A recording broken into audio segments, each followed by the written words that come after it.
আপনাদেরও এই স্পিড থেকে এই স্পিডে কনভার্ট করতে হলে আপনাদের পিসিকে একটা 10G ল্যান্ড কার্ড লাগবে অবশ্যই। এটা হলো ইন্টেল চিপসেটের একটা 10G ল্যান্ড কার্ড। আর নর্মালিতে আপনাদের মাদারবোর্ডের মধ্যে যে ল্যান্ড কার্ডটা থাকে ওটা হলো 1G সর্বোচ্চ। ওইটা থ্রুপুট থাকে হলো 600 থেকে 800 MBPS এর মতন। আর এটা হলো 10GB অর্থাৎ 10,000 MBPS সাপোর্ট করে আর কি। এটা আপনার গ্রাফিক্স কার্ডের যে একটা পোর্ট থাকে এক্সট্রা ওইটার মধ্যে লেগে যাবে আর কি ইজিলি। এটার জন্য আপনার লাগবে হলো একটা এসএফপি। আর এই ল্যান্ড কার্ডের মধ্যে দুইটা এসএফপি কেস আছে। এসএফপি কেসের মধ্যে আপনার দুইটা এসএফপি লাগতে পারে, একটা পোর্ট 10G করে আর কি। আর এটা ইনস্টলেশন একবার easy, just plug and play. আর ড্রাইভার এটা নাই বললাম, এটা একবার ইজি ইনস্টলেশন করা। নেটে যাবেন, মডেল দিয়ে সার্চ করবেন হয়ে যাবে।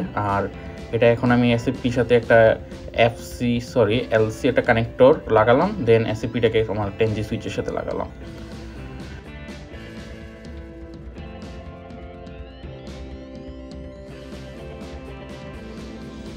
দেন আবার একটা এসএফপি দুইটা লাগে মূলত, একটা এসএফপি 10G সুইচের সাথে, আরেকটা এসএফপি হলো আমার কম্পিউটারের যে ল্যান্ড কার্ডটা ওইটার সাথে আর কি।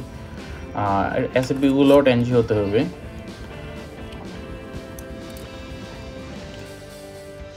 এটা হলো আমার 1G ল্যান্ড কার্ডটা, দেন ওইটা হলো আমার 10G ল্যান্ড কার্ড। এখন দুইটাই অ্যাক্টিভেট আছে,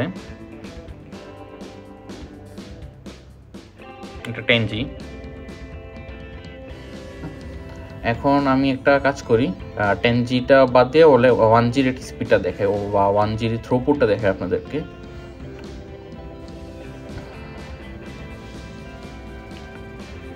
থ্রুপুট 500 থেকে 600 MBPS এর মতন থাকে এভারেজ, হাইয়েস্ট গেলে 800 MBPS এর মতন পাওয়া যায়। এদিকে 700 MBPS ডাউনলোড, আবার ডাউন করতেছে। এটা মূলত ভিডিএক্স এর স্পিড, আমার ভিডিএক্স স্পিড আনলক করা প্রায়। এটা ডিপেন্ড করে আপনাদের কোন সার্ভারের উপর থেকে টেস্ট করতেছেন, ওই সার্ভারের উপর ডিপেন্ড করে ওই সার্ভার কতটুকু পুশ করতেছে। এখন 1G দিয়ে পুশ করতে হচ্ছে হলো 600-500 MBPS ডাউনলোড আপলোড। আচ্ছা, এবার 1Gটাকে এনেবল করি, 10Gটাকে এনেবল করি। এবার 10G স্পিড দেখেন, প্রায় 2300 MBPS এর মতন। এটা আরও উঠবে হয়তো, বা যে সার্ভার থেকে চেক করতেছে ওই সার্ভারে হয়তো লিমিট ক্রস হয়ে গেছে বা ওভারলোড পড়ে গেছে। 2300 MBPS ডাউনলোড এবং 1700 MBPS, 1800 MBPS, 1900, প্রায় 2 GBPS এর মতন ডাউনলোড, 2100 GBPS। বাহ, অনেক ভালো।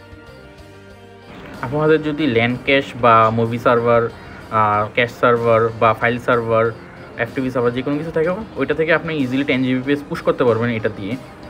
আপনাদের যদি এটা ভালো পিসি থাকে এবং ভালো ইন্টারনেট কানেকশন এবং আপনাদের হোম যদি 10G নেটওয়ার্ক থাকে, তাহলে অবশ্যই এটা নিয়ে আপনার কম্পিউটারকে আপডেট করতে পারেন, অনেক ভালো।